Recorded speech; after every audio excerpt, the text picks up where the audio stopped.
Hello guys, for today's video may pag-uusapan tayo ang bagong Honda Beat version 3 premium colors. Pero bago ang lahat, syempre, intro muna tayo!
Hello guys, good afternoon, si Ron TV. Okay guys, nakabalik ulit tayo at talaga namang buhay na buhay pa din. Gigil na gigil at galit na galit. Okay guys, ang pag-uusapan natin ngayon ay ang Honda Beat Premium version 3. Guys, tama ang narinig nyo ay Honda Beat Premium kasi ang Honda naglabas sila ng tatlong variant ng ating Honda Beat, which is ang una, yung Honda Beat Limited Edition, sumunod yung Honda Beat Playful, at ito yung pinakahuli, yung Honda Beat Premium version 3. Pero puro version 3 yun, kaso may kanya-kanya silang tawag. Kaya iba-iba naman ang kanilang mga SRP, kaya binigyan ko na ng tagi-isa-isang video.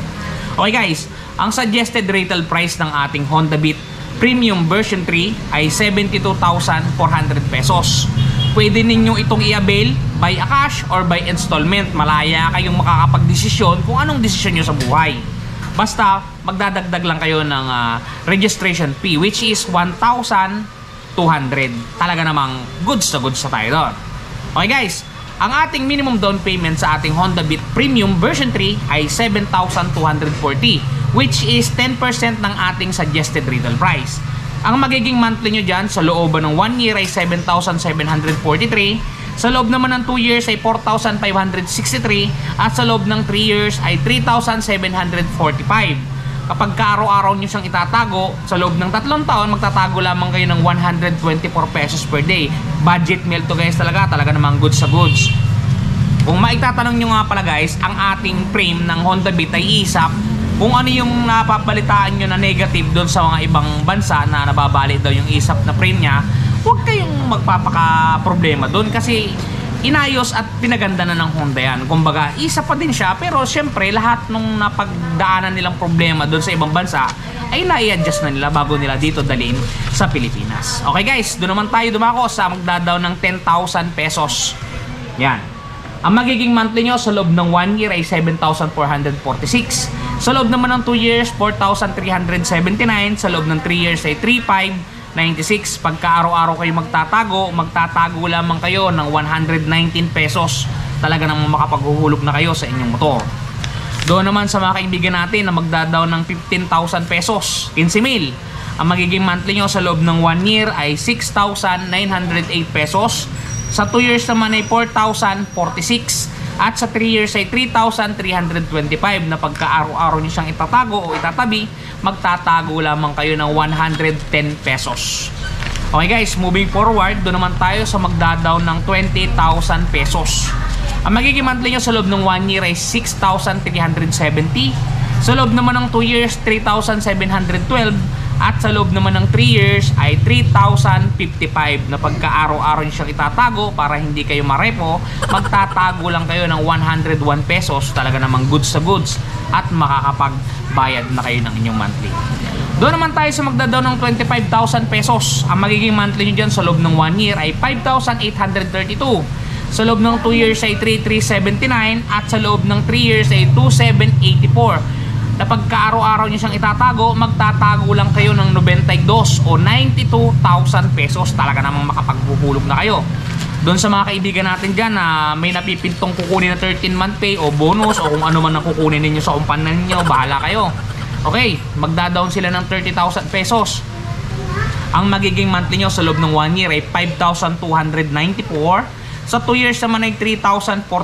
At sa 3 years natin ay 2,514. Pagka araw-araw ninyong itatago, magtatago lang kayo ng 83 pesos per day. Guys, napakadali nang hanapin yung 83 pesos na yan. Ang poproblemahan nyo lang hanapin dyan, yung 30,000 pesos na pang down ninyo. Okay guys, dumako tayo sa last down payment natin sa computation based dito sa ating kodigo.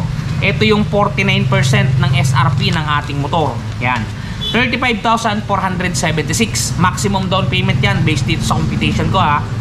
Okay, pag ang magiging monthly nyo dyan sa loob ng 1 year ay 4,798.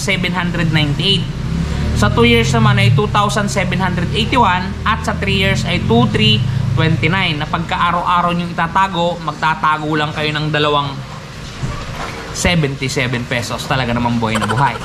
Okay, okay guys, sana ay nakaliwanag sa inyong mga pag-isip ang ating maibigay na presyo. Doon sa mga gusto talaga makuha ang presyo na to, pwede nyo akong i-PM o pwede nyo i-screenshot yung mga lumabas na digits dyan. Bahala na kayo kung anong gusto nyo gawin. Talaga namang ito yung presyo dito sa aming isla, sa San Jose Occidental, Mindoro. Kaya kung gusto nyo magkaroon ng ganyan, punta na kayo dito sa Premium Bikes at available ang mga unit na yan.